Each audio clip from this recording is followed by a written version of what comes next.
Assalamualaikum warahmatullahi wabarakatuh. Salam sejahtera untuk kita semua.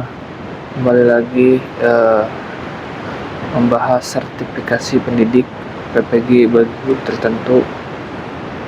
Saat ini membahas modul 3 pengantar pendidikan anak berkebutuhan khusus. Yang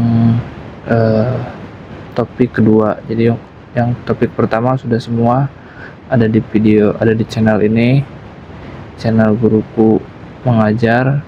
Saat ini kita membahas topik kedua, pendidikan inklusif, dan tema bagaimana tantangan pendidikan inklusif. Nah, di sini setelah membaca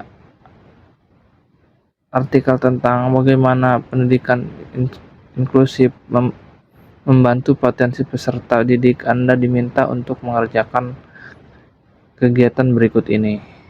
Yang pertama, buat artikel atau paparan atau video atau poster bentuk informasi. Pilih salah satu yang dapat memilih bentuk informasi lainnya. Nah, yang kedua, tuliskan pula tantangan dalam upaya Bapak Ibu lakukan.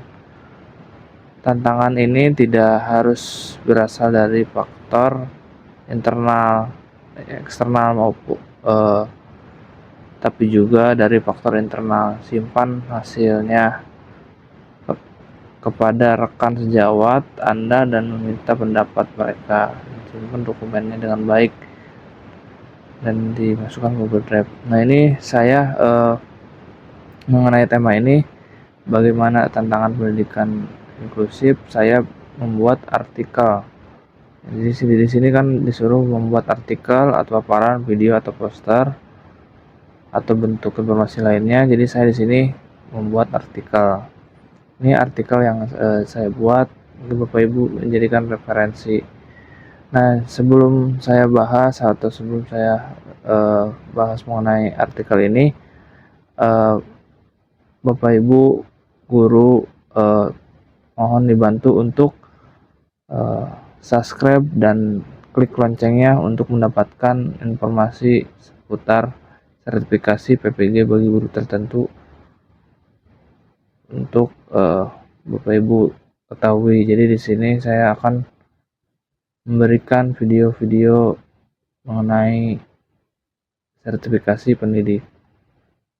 Nah, artikel yang saya buat itu artikel tentang upaya yang pernah saya lakukan dalam mendorong potensi peserta didik di sekolah. Nah, ini yang saya buat di sekolah kami. Berbagai upaya telah dilakukan untuk mendorong potensi peserta didik dan menciptakan lingkungan yang mendukung pertumbuhan akademis, sosial, dan emosional. Berikut ada beberapa inisiatif yang telah diterapkan. Mengimplementasikan pembelajaran berdiferensiasi. Nah, pembelajaran berdiferensiasi ini adalah pendekatan yang mengadaptasi kurikulum, metode pembelajaran, penilaian untuk memenuhi kebutuhan beragam siswa di sekolah kami. Kami menerapkan strategi ini untuk menyesuaikan materi ajar berdasarkan tingkat kemampuan dan minat siswa.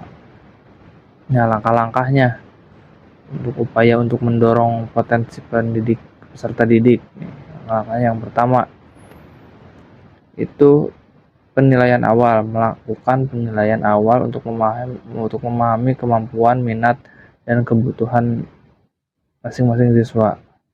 Yang kedua, kelompok belajar. Bentuk kelompok belajar berdasarkan kemampuan dan minat yang mungkin pembelajaran yang lebih terfokus. Yang ketiga, materi ajar.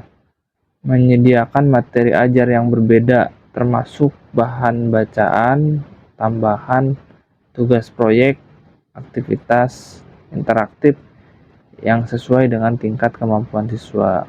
Nah, itu langkah-langkahnya. untuk mendorong potensi peserta didik. Nah, tantangan implementasi pembelajaran berdiferensiasi ini apa nih tantangannya? Tantangannya itu perencanaan yang rumit, menyusun rencana pembelajaran yang berbeda untuk berbagai kelompok siswa memerlukan waktu yang lebih banyak dibandingkan dengan rencana pembelajaran standar. Jadi emang perencanaannya yang emang lebih rumit ya, karena menyusun perencanaan pembelajaran yang berbeda dari sebelumnya atau dari standarnya. Gitu. Pengelolaan waktu di kelas, menyediakan pelatihan individual kepada siswa dengan berbagai kebutuhan saat mengelola waktu kelas yang terbatas bisa sangat menantang. Nah, ini tantangannya, mengelola waktu di kelas. Jadi tantangannya itu mengelola waktu di kelas. Menyediakan pelatihan individu kepada siswa dengan berbagai kebutuhan namun waktunya terbatas. Ini sangat menantang. Yang ketiga, ketersediaan materi, sumber daya seperti bahan ajar yang bervariasi dengan teknologi yang diperlukan untuk mendukung pembelajaran berdiferensiasi mungkin tidak selalu tersedia. Nah, ketersediaan materinya itu tidak selalu tersedia. Jadi yang bervariasi untuk mendukung pembelajaran berdiferensiasi itu bahan ajarnya atau materinya mungkin tidak selalu tersedia. Yang keempat, ini dukungan ketenagaan. Nah, dukungan ketenagaan.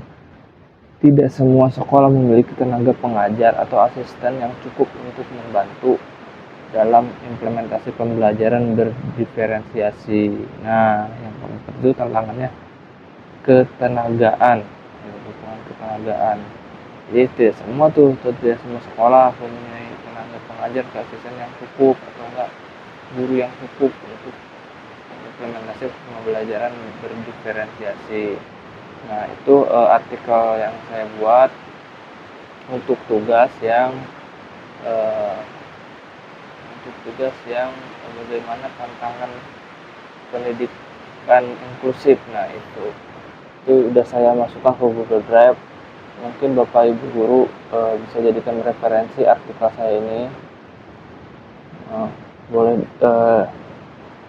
dicontoh atau enggak Bapak Ibu punya ide yang lain untuk